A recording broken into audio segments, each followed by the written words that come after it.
फूल बिछे हो या काटे हो, राह न अपनी छोड़ो तुम। चाहे जो विपदाएं आए, मुख को जरा न मोड़ो तुम। साथ रहे या रहे न साथी, हिम्मत मगर न छोड़ो तुम। नहीं कृपा की भिक्षा मांगो, कर न दिन का जोड़ो तुम। बस ईश्वर पर रखो भरोसा, पाठ प्रेम का पढ़ो तुम। जब तक जान बनी हो तन में, तब तक आगे बढ़े चलो, तब तक आगे बढ़े चलो। इसी उत्साहवर्धक कविता के साथ मैं किरण आप सभी का अपने YouTube चैनल साहित्यिक सौष्ठव में हार्दिक स्वागत करती हूँ। पिछले वीडियो में हमने दीर्घ स्वर संधि के बारे में पढ़ा था। आशा करती हूँ आपको वो संधि अच्छे से समझ में आ गई होगी। उस संधि में हमने देखा था कि दो समान स्वर मिल करके अपने दीर्घ रूप में परिवर्तित हो जाते हैं। हमने यहाँ पर नियम बनाना सीखा था। हमने देखा था कि लघु स्वर अपने सवर्ण स्वरों के साथ मिलकर के अपने दीर्घ रूप में परिवर्तित हो जाते हैं। दीर्घ स्वर दो प्रकार के होते हैं, यौगिक और संयुक्त। अभी तक हम यौगिक आ, ई और ऊ पे बात कर चुके थे। आज हम अपनी अगली संधि गुण संधि में संयुक्त स्वरों पर बात करेंगे। समान स्वर मिलने पर दीर्घ संधि बनती है, लेकिन दो अलग अलग भिन्न स्वर मिलकर के एक तीसरा जो स्वर बनाते हैं, इस प्रक्रिया को आज हम समझेंगे। तो चलिए शुरू करते हैं आज का हमारा टॉपिक, गुण संधि। गुण संधि में अ या आ दोनों के बाद असमान स्वर अर्थात ई या बड़ी ई हो तो अ का उच्चारण हमारे आपको पता होना चाहिए कौन सा है। इसका उच्चारण है हमारे कंठ और ई का उच्चारण स्थान है हमारे तालु। कंठ और तालु दोनों मिलकर के जब किसी शब्द का उच्चारण करेंगे तो एक नया उच्चारण स्थान अर्थात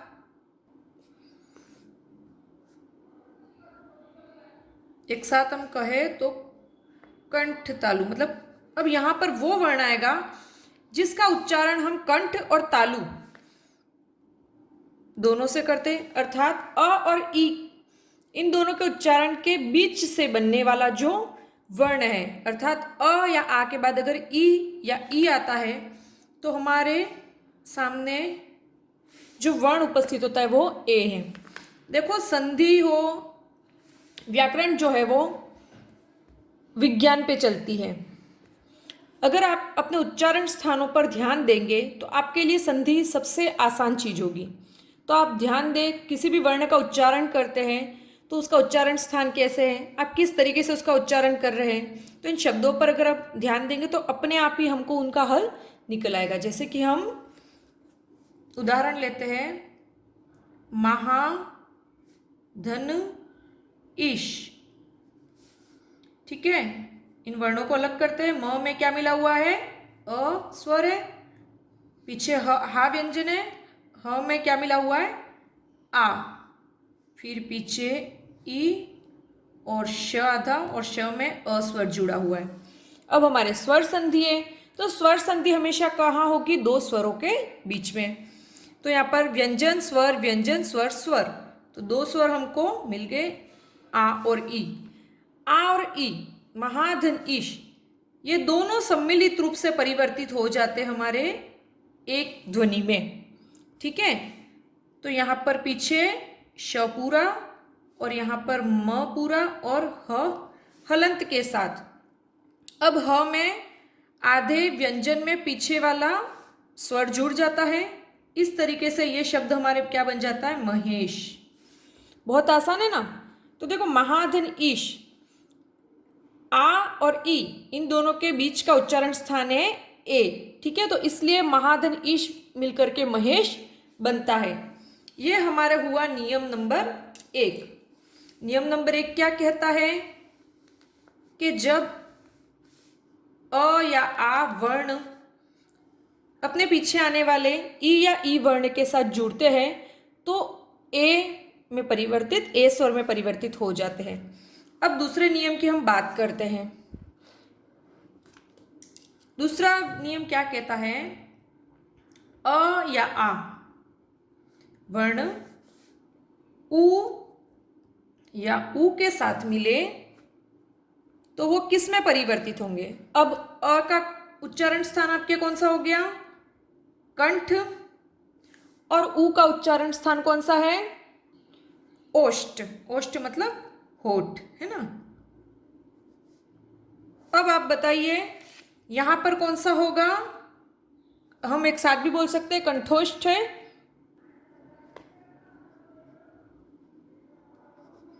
ठीक है। तो हमने एक साथ कंठोष्ठ, कंठ धन ओष्ठ, मतलब कंठ से और ओष्ठ मतलब होठों से, है ना। उ का उच्चारण जो वो हमारे हम देखते हैं कि हमारे जो होठ है वो हिले बिना कभी भी उ का उच्चारण नहीं हो सकता। तो अब अ और उ इन दोनों उच्चारणों स्थानों के बीच का जो उच्चारण स्थान है, मतलब अ या आ के बाद उ या उ हो तो हमारे बनता है ओ। तो ये हो गया हमारे नियम नंबर 2 कि अगर अ या आ वर्ण अपने पीछे आने वाले उ या उ वर्ण के साथ मिलते हैं या इनके दरमियान संधि होती है तो ओ वर्ण प्राप्त होता है। उदाहरण देख लेते हैं, सर्व धन उत्तम, ठीक है। तो इससे इसमें भी अलग कर देते हम, स आधा स में अ स्वर मिला हुआ है, फिर आधा र रेफ, है ना, फिर हमारे व है और व में मिला हुआ है हमारे अ, फिर पीछे इसमें देखें तो उ स्वर अपने आप में, फिर आधा त, फिर त में मिला हुआ है अ और म और अ, ठीक है। तो यहाँ पर हम देखें अ और उ इन दोनों को अगर जोड़ते हैं तो हमारे क्या आना चाहिए, ओ। तो यहाँ पर ये हो गया हमारे सर्व लेकिन आधा है, ठीक है। और यहाँ पर हो गया हमारे, अब इनको जोड़ देते हम वापस से, तो ये हो गया हमारे ओ जुड़ जाएगा तो सर्वोत्तम, है ना। बहुत आसान, बस हमें बेसिक चीज़ों का ध्यान होना चाहिए। अगर आपने वर्ण विचार वाला टॉपिक नहीं देखा है तो एक बार यूट्यूब से वीडियोस में जाके उसको देखिए, तो आपको ये सब चीज़ें और भी आसानी से समझ में आ जाएंगी।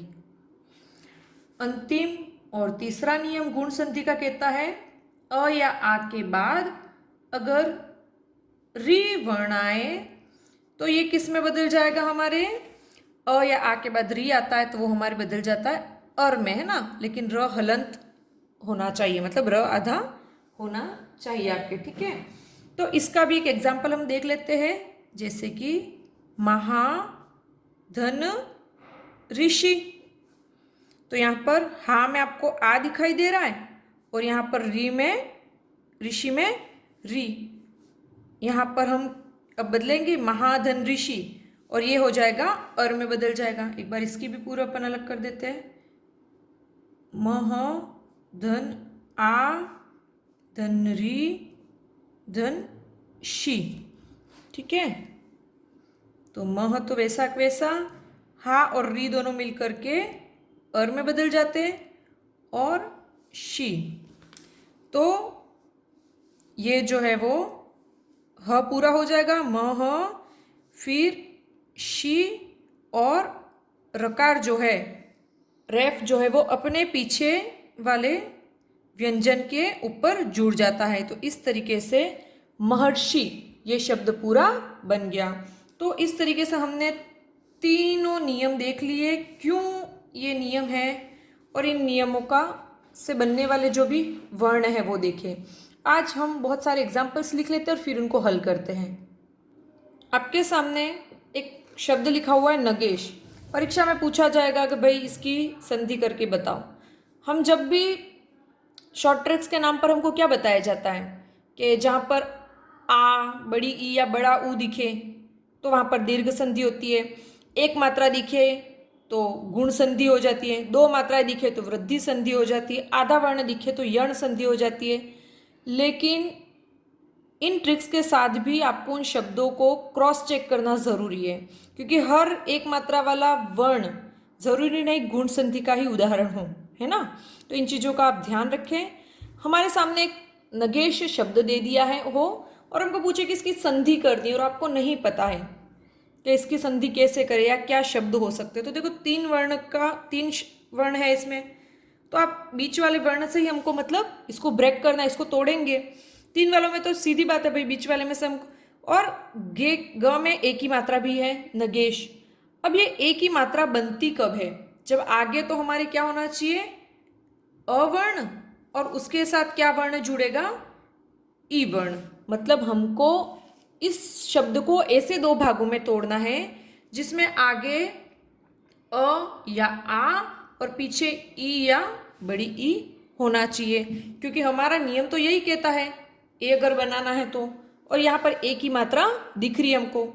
तो अब इस शब्द को अब जोड़ते हैं, न वैसे के वैसे लिख देंगे और पीछे यहाँ पर हमारे जो श है उसको वैसे के वैसे हमने लिख दिया।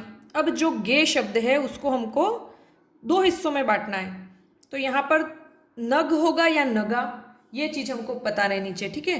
तो नग धन पीछे ई या ई तो श है, तो ईश का मतलब होता है राजा, ठीक है। नग धन ईश नगेश, नग कहते हैं हमारे पर्वत को, पहाड़ को। तो इस तरीके से नगेश का संधि विच्छेद हुआ नग धन ईश। अगर आपको फिर से देखना है कि भाई आपने जो संधि की है वो सही है या नहीं, तो उसको फिर से हम इसको जिनको संधि विच्छेद किया उनको वापस से हम जोड़ करके देख लेते हैं। न ग में से हमने निकाला अस्वर, पीछे ई और श व्यंजन वैसा वैसा हम लिख देते हैं। इन दोनों को जोड़ा ए बन गया, आगे न ग आधा और श। अभी जो ए है वो ग में जुड़ जाएगा, तो ग में ए की मात्रा जुड़ेगी तो बन जाएगा गे श, बन गया ना हमारा नगेश। तो इस तरीके से हम वर्णों को, शब्दों को तोड़ना और उनको वापस से उन वर्णों को जोड़ना, इस तरीके से हम संधि आसानी से कर सकते हैं। अब एक बार बहुत सारे एग्जाम्पल्स देख लेते हैं। चलिए तो शुरू करते हैं। राजेंद्र, तो इसका क्या बनेगा, राज या राजा, राजा धन इंद्र, है ना। ई आ और ई में लग के ए हो जाएगा। इंद्र में ई हमेशा छोटा आता है, ईश या ईश्वर में हमेशा ई की मात्रा बड़ी। स्वेच्छा, तो यहाँ पर ए की मात्रा कहाँ है वो शब्द वर्ण देखना है, तो यहाँ से हम अलग करेंगे ना। तो स्वेच्छा, तो स्व धन ए कब बनता है, जब अ के साथ क्या हो ई हो, तो स्वेच्छा स्वधन इच्छा, अपनी इच्छा। भवेश, तो देखो भवेश का क्या होगा, भ है तो आगे वाले वर्णों के साथ हमको कुछ नहीं करना है, ठीक है। तो भवेश में भव धन ईश भवेश। लेकिन अगर भाव शब्द है तब हमको अब करना है यहाँ पर भाव धन ईश भावेश। तो यहाँ पर अ की मात्रा या आ की मात्रा, ई की मात्रा, उनसे कोई मतलब नहीं, वो वर्ण आगे वाला तो वैसा वैसा ही रहेगा। वैसे हमको पीछे वाला जो वर्ण है उसमें मात्रा का ध्यान रखना है, अ की आएगी या आ की आएगी।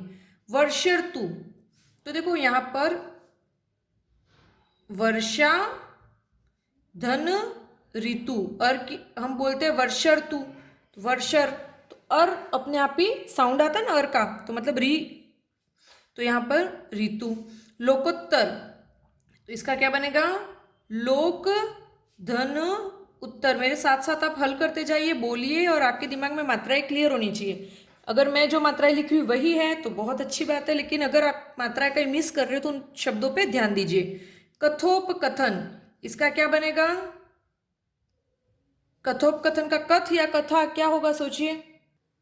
कथा धन पाषाणोपकरण, पाषाण ओ, पाषाणो ओ की मात्रा आ रही है तो आगे तो पाषाण। ओ कब बनता है, जब पीछे क्या हो उ, तो पाषाण धन उपकरण, तो ये बन गया हमारे पाषाणोपकरण, उ को और उ मिलके ओ बन जाते हैं। गुप्तोत्तर, तो गुप्त धन उत्तर, गुप्तोत्तर काल है ना। उसके बाद है राजर्षि, तो राजा, धन, ऋषि। दिवोष्मा, तो दीवा, धन, उष्मा। यथोचित, यथा, धन, उचित। देवर्षि, देव, धन, ऋषि। नवोढ़ा, नव, धन, क्या होगा, ऊढ़ा है ना, लेकिन ऊ की मात्रा बड़ी।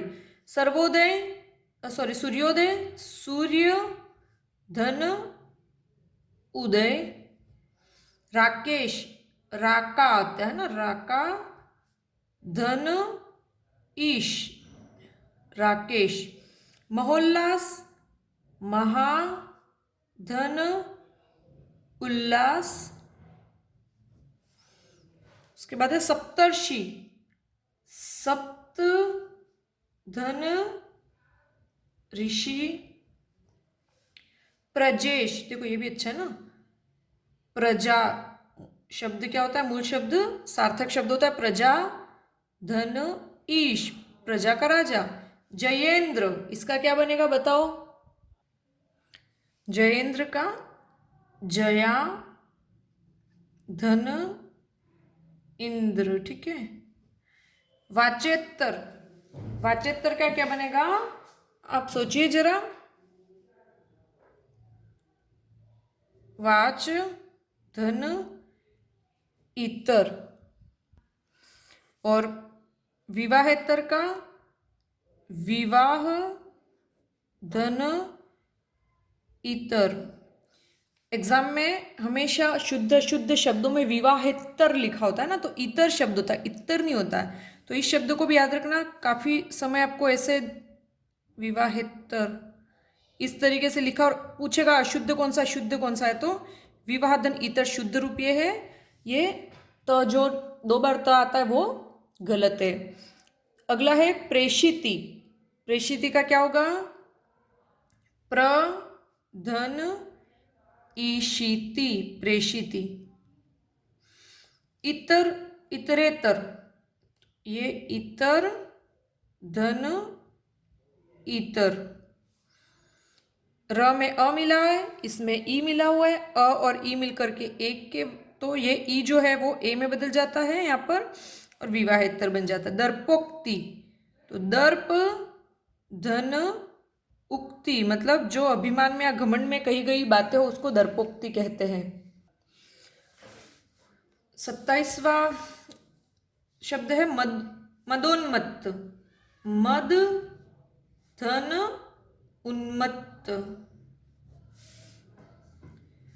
आद्योपांत, तो आद्य या अपन ऐसे भी लिख सकते हैं, आद्य, धन, उपांत, आद्योपांत।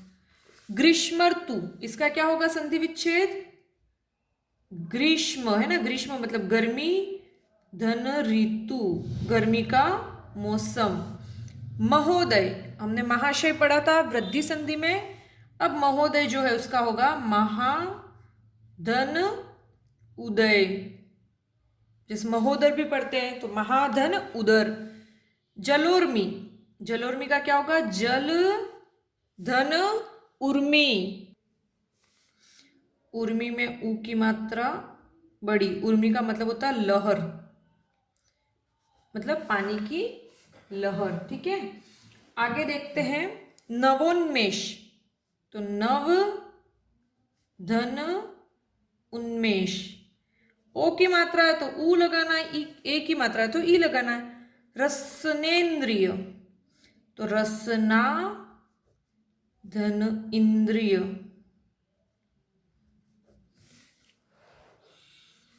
ऋषिकेश, तो देखो इसका होता है ऋषिक, धन, ईश। इस तरीके से हमारा बनता है ऋषिकेश। ऋषिक का मतलब होता है इंद्रिय, है ना। इंद्रियों के स्वामी ऋषिकेश जो शब्द है वो हमारे विष्णु के लिए प्रयुक्त होता है, भगवान विष्णु के लिए ऋषिकेश। पदोन्नति, इसका क्या होगा? पद धन उन्नति। उपेक्षा, उप धन इक्षा।